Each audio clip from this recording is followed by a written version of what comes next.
Welcome back to Inside Texoma. Once again, we are taking a closer look into Bring Everyone in the Zone.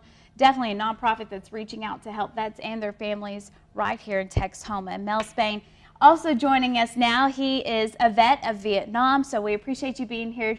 And he's going to share a little bit about his story as well and his role in this nonprofit. But first, Kim, you know, stigma, of course, may play a lot in the role of why someone has never gone to speak to someone about any stress that they may be feeling or any of their personal situations whenever it comes to being sexually abused or anything as well, correct? Correct. And when you're in the military, a lot of times you want to keep on the persona that you are tough and can handle anything, and any problems that you're going through are just going to go away. Or if I get out of the military, I'm not going to have these feelings. And then the feelings don't go away, but you're taught to not ask for help. Mm-hmm. And there's a stigma about mental health. Mm-hmm. But I just encourage everyone to, when they're ready, to ask for help. And Mel, he's new to our group, and I am really glad to be helping out Vietnam veterans as well, because when they came back from the war, there was no help like this. And just to see Vietnam veterans getting on board and helping, and there's just not a whole lot of difference between a Vietnam veteran and an Iraq veteran. I mean, war is war, and the PTSD symptoms are similar. So, Mel, glad you could come and be with us. If you want to tell a little bit about the group and your story. Well, I'm kind of the new kid on the block. I hope to get my facilitator's license or certificate in May, and we're an organization that just wants to help vets and other people that just need help. You know, there's so many people out there that don't know or don't realize a program like this, and this is what we're offering to the vets, a sounding board. There's vets that still have problems, and this is what we want to make sure and try to cover and be involved and be a part of their life. And you know, you spoke a little bit about the women, of course, but men, you know, they might sometimes feel even that extra need to, no, I don't need to talk to anybody about this. I'm tough. I'm the leader of the family, or I'm strong. But Mel, what would you like to say to the men out there who may be watching, and maybe, you know, maybe they know that they just need to talk to someone about something, but they don't feel comfortable doing it at home, or to someone else who might not have been in that situation, but they can relate to people, correct? Well, all this is confidential. If you need help of any kind, antidepressant, you know, you just can't share with anybody, we'd like to share with you. And it's nothing that's under pressure. You're not put under pressure or anything. It's just an open book, so to speak, to let you share with us. And then at the same time, hopefully we can help you. Tell us a little bit about your role in this and how you got started in Bring Everyone in the Zone and kind of your experience. Well, I was involved over in Vietnam with the field artillery, and then I was a recon sergeant. We just want to help people that need help, is basically what we're there for. Veterans like to talk to veterans, and veterans understand veterans. And I remember at one group there was a Vietnam veteran, and he didn't know who I was, and someone said, she's a veteran. And then he was comfortable. We have males from Iraq War and Vietnam War, and I've asked them, and they get that camaraderie that they missed when they were in the military. How great of a program do you think this is, Mel, now? You know, having something out there that can truly reach out to people and help people, even though it wasn't maybe around, you know, whenever y'all came home from war, but is it truly just exciting to see something like this now? Yeah, because there were groups that have over the years grown, and this is just one of the many groups that can be of help to anyone as far as veterans to share.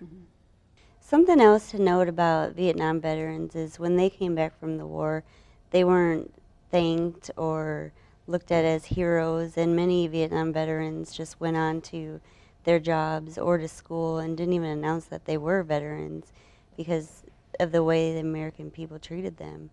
And I'm sure Mel remembers a few things from back then.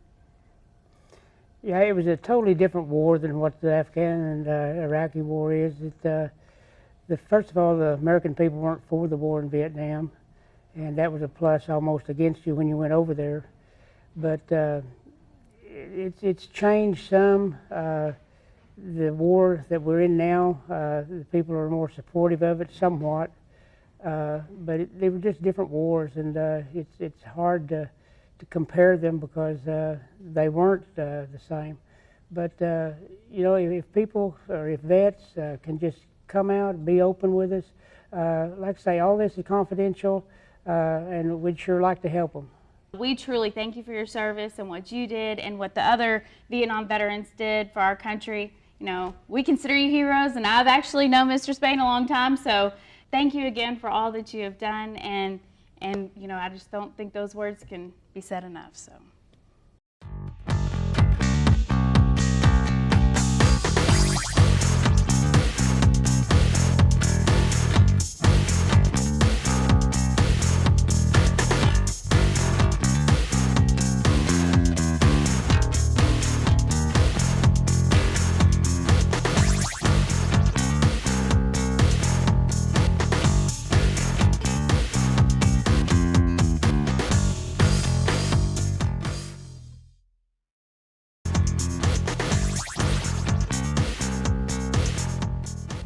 Welcome back to Inside Texoma. Once again, we are taking a look at Bring Everyone in the Zone, the nonprofit organization that is truly reaching out to so many vets and their family members. And joining us now, we also have Monica McCauley and Karen Watson. We appreciate both of you being here today. And Monica, I know that you are the mother of an Iraq War vet, and you're also a specialist with the organization. And Karen is the ex-wife of a Vietnam vet and also a specialist as well. So, you know, we want to jump right into your story, Monica, and if you can just tell us, how did you notice that, you know, something was different about your son whenever he came home from war? Well, my sister actually said it best. We noticed it in his eyes. I mean, pictures before Iraq, pictures after Iraq, there was something missing. Part of him didn't come home. And he was very popular, awesome young man, and never even had a traffic ticket in his life. And in fact, the morning of 9/11, when I told him, you know, don't go to basic, because he was already scheduled, he says, I have to, Mom. He goes, it's more important than ever.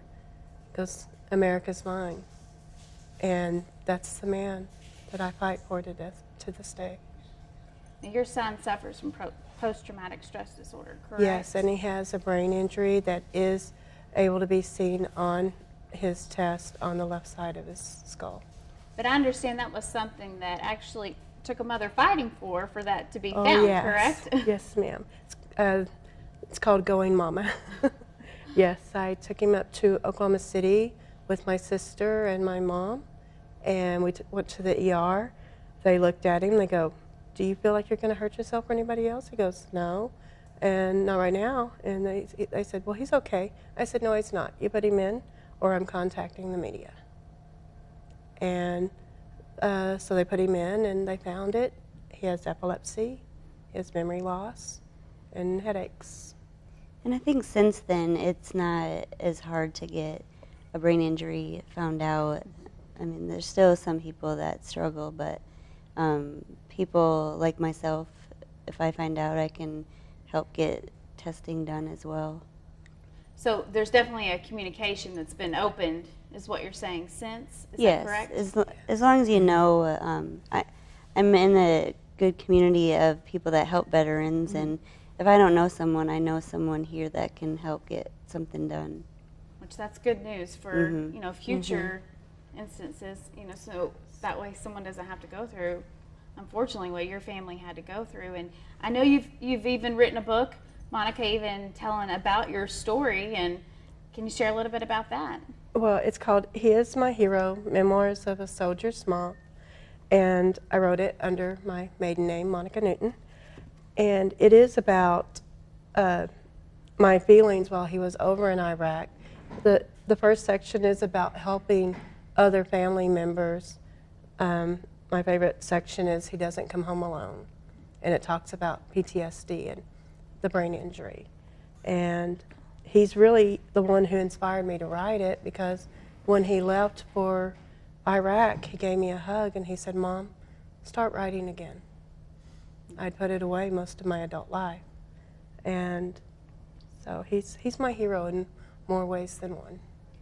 And I'm sure, you know, even just if you're a mother, maybe you don't have a child who's necessarily in the military, but I can't imagine, you know, sometimes I think you forget if someone is diagnosed, which we've been saying this entire show, but it also goes on to other family members as well, trickles Yes. down, so to speak. It Because does. how did this affect you, you know, even whenever you needed someone to talk to, correct? Because I know this organization has opened this up to moms to come in and share their experiences. Right. I looked for a long time, and basically I was called just a mom. And then one morning I just felt, somehow I just got a hold of Karen, and Karen got me in touch with Kim, and these two ladies have been my other two heroes.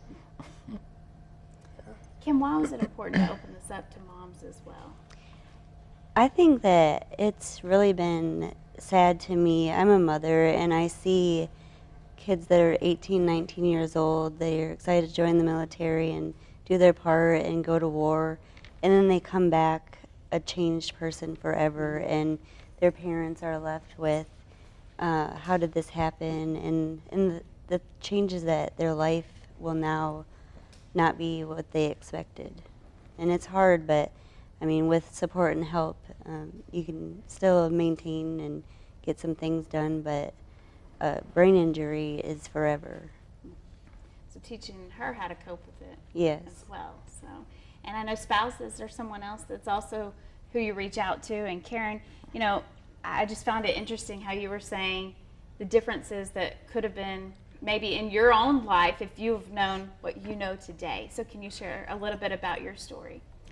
Well, there's always that interchange, you know, between men and women, and we're trying to figure out what they mean when they say this and what they don't mean. But if you don't know the symptoms of PTSD, it's hard to have a chance to know how to live with that person and how to communicate and have a life with them. And if I knew then what I know now about PTSD, I'm sure we'd still be married.